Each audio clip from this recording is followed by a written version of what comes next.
Now look at the shiny new outfit on this cutie pie right here. So today we're looking at the full Mavina set. Now is it godly or is it garbage? Alrighty, so this is not going to be a full, complete, like perfectionist type build guide for each individual type, but I'm going to test this out with the physical, so multi-shot guided arrow type of deal, the freezing arrow type of deal, and the fire side as well, testing each one of those out to see if this build with the full Mavina set really does work. Sorry to interrupt here, Editor Phil. I just wanted to mention I did actually test out all three of these. It took me a lot of time actually, but the cold was so much better than the fire and physical, and then the video ended up being like 35 minutes long. I decided to leave off the physical and fire testing because, like I said, it wasn't even close to the kill speed of cold. Now the full Mavinas, which I do show you in a minute, gets 20% to cold skills damage, and I believe that really helped out the kill speed relative to the other two. So I'll just show you quickly on the stats. Just enough strength to wear the gear, with the exception of I didn't go up to 156 to use the Monarch Spirit for the CTA side, the buff side, the second offhand. So I only went to the most strength that you needed to wear all the rest of the gear, which would be like the armor, I believe.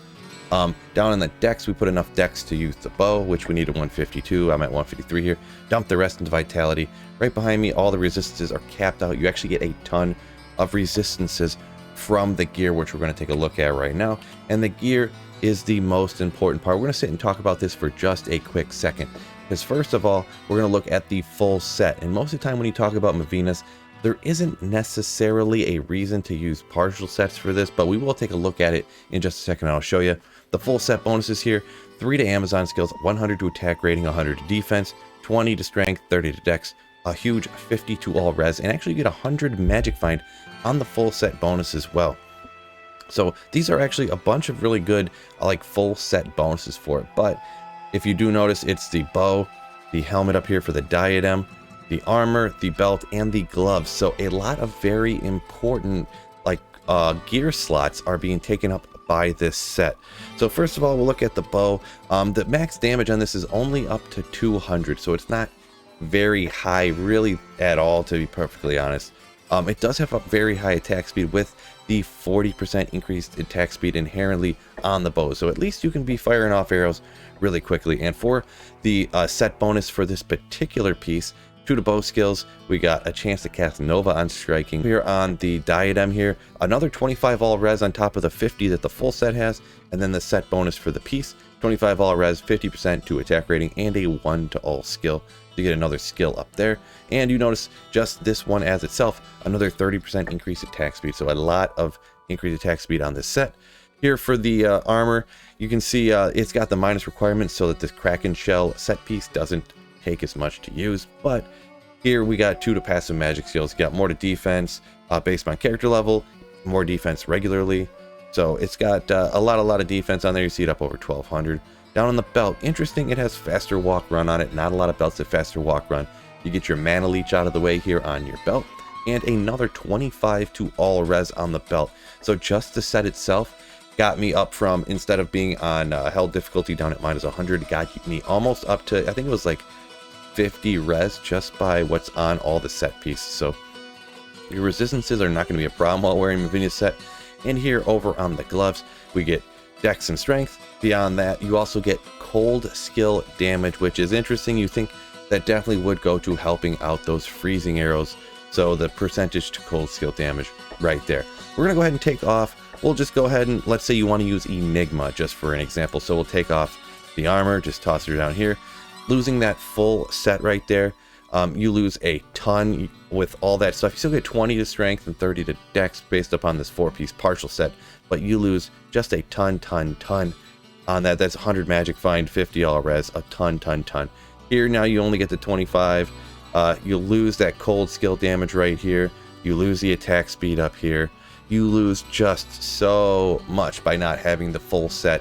And really consider, just looking at it from my initial perspective, I don't really see a ton of benefit to wearing any of the partial set at all. it's looking like this is going to be like a full set or bust. Now, I'm going to use the same gear for every different type I'm testing out here. So I'm going to go ahead and take a look here. We got an Amazon crafted amulet right here that's pretty darn good. If you didn't get the life leech from the belt, we got more mana leech here. Some of the builds are really mana intensive. I do know that already. So we get mana leech, we get 67 to mana regen, and another 20 to all resistance to go on here to really set back the point there that we're capping out the reses here.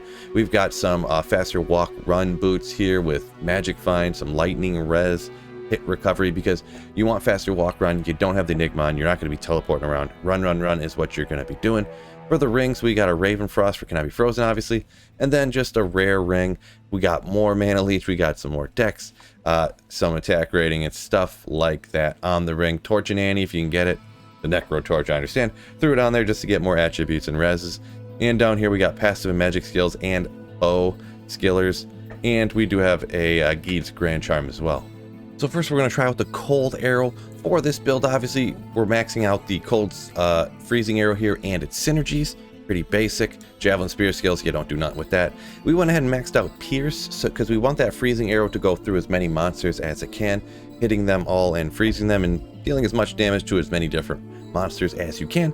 And we pretty much went 1-point wonders on everything else, but I did go ahead and put the rest of the remaining points into Valkyrie just so we have that super powerful meat shield. Now we'll go ahead and test this out in a good spot for cold builds. That'll be the Ancient Tunnels. Alright, so we're only going to hit a couple of packs just to test it out. And this is just players 1 at first here. That was like one arrow wrecked those bros right there real quick. There's 1 or 2 on those guys. And up here, here's a boss that is cold enchanted, so it's going to take a minute, but still went pretty quick. And curious to hear, my mana staying up pretty darn good. Over on the here, I do have an insight. So we'll have to test it out maybe on higher player difficulty with, we'll say, an infinity. But right here, players 1 difficulty, Ancient Tunnels, not doing too bad at all. Notice the attack speed is quite good. Let's go ahead and test this out in another area. And we'll see how it does. Maybe, how about something like the cows?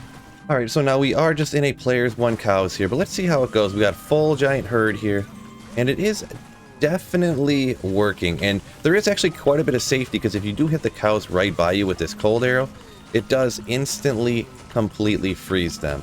Now, is this the next Lightning Fury Javazan? I do not believe so, but you see here, it is definitely taking out the cows without much trouble. Not the fastest in the world, and it is the large pack here, it did take out pretty good. It did freeze and shatter essentially everything. So if you're being followed by one of those Horker barbs, that's going to be a little bit of a problem. But you see, it works pretty good. And as you see behind here, even where you can't quite see that far, I am hitting and killing cows actually off in the distance. All these cows over here, you see it was hitting these and you didn't even notice. It was actually killing way more cows than you really seen because of the pierce and how far this arrow does travel. So I would put this right here, the freezing arrow, in the okay category. Alrighty, now here we are in the Ancient Tunnels. This is now players 3 difficulty though, with the same build here. And once again, it's working pretty similar actually. The difference in the life of the monsters doesn't seem to have changed the kill speed all that much here for the Ancient Tunnels. Perhaps slightly, just because it's maybe taking 1 more arrow. Let's go ahead and jump to the cows and see how the kill speed goes there in the cows on players 3 difficulty. I have a feeling it's going to be a little bit more of a struggle with this build. Alrighty, here we are, players 3 in the cows. Here's a nice little herd. We'll go ahead and hit them, and we're freezing them. And I can already tell it's going quite a bit slower here on the cows on players 3. So this speed, it is working, but it is noticeably slower than on players 1. Not so much in the Ancient Tunnels. I don't feel that the kill speed difference was that much different. But here in cows, there is quite a noticeable difference. But I will note, there is quite a safety aspect to this build. Because you are literally freezing all these cows in place, there is essentially no real danger at all. So if you're looking strictly for kill speed here, anything over players 1 in cows isn't really going to cut it. It does work okay if you take into account the safety aspect. And then now, just for testing purposes for S&Gs, we decided to pop it on player 7, and we're going to head out down to the Ancient Tunnels and see how this works right there. Now here's a good pack to go ahead and test her on. We're hitting everything, and once again, similar to cows, it is a lot slower, and you do have to make sure you line everything up nice. I would say it's working faster and better than in cows, but it still is significantly slower than the player's 3 difficulty. So it's going to be hard to justify going up to this high if you're rocking on BattleNet or something like that in full games. You're definitely going to be falling way behind all the other characters. It depends what you are doing. If you're looking for maybe a fun, different build you want to rock, this Mavina's Boazon right here with the cold arrows is not bad. So that's what we'll put it on in that category. Once again, still just reiterating, it's kind of in the okay category. What I am going to test out here, though, is now I threw on an Infinity here to see if that extra damage from the Conviction does any noticeable difference to the kill speed. We are still on player 7, and it is slightly faster. It absolutely is, but there you just seen pop up a negative to this particular build. You run out of arrows. That's kind of always a negative here, but with Infinity, it does step it up a little bit. It is a little bit and noticeable, to be perfectly honest. Now, just to make sure I did my due diligence, I got the Infinity over here with the Conviction Aura, and we're going to try actually player 7 difficulty cows. And there's actually a champion pack right when we walk in here, so we'll just check out the speed here at what it does. And all right, yeah, it's pretty. This actually, with the Infinity in Hell Cows, kind of looked similar to the player's 3 difficulty with no Infinity. I'm going to be perfectly honest. So let's go ahead and throw this out here a little bit more. And the important thing is getting large packs, because it pierces and hits everything on the entire way through. You do have the Novas that go off every once in a while as well. That's going to be an important part. If you did have a way of teleporting, perhaps a teleport staff, to kind of get your mercenary position good, it might work out a little bit better. So yes, it is not the best in the world, but it is still usable here on player 7. But it does take pretty much having an Infinity in order to make it viable in any way, in my opinion, it looks like. Now for my final thoughts, final opinions on the set overall for the Boazon here, on a scale of 1 to 10, 10 being super godly, 1 being garbage, obviously. 10 we'll say is something like a perfectly decked out Lightning Fury Javazon or a Hammerden, and 1 being a budget Poison Dagger Necro, we'll say. For the Mavina set, the full set on a Boa, I'm gonna give it a 4.5 out of 10. I did test out all of from multi-shot, strafe, and all that good stuff, so physical, fire, and cold. Now for physical, I'm going to give that on this build like a 1 or 2 out of 10. It does not work that great. It technically does work in Hell. Just players 1 difficulty. Any more than that, I could not imagine doing with this build. Now, when you go to fire with the full Mavinas, I'd give that like a 3 to a 3.5 or something like that.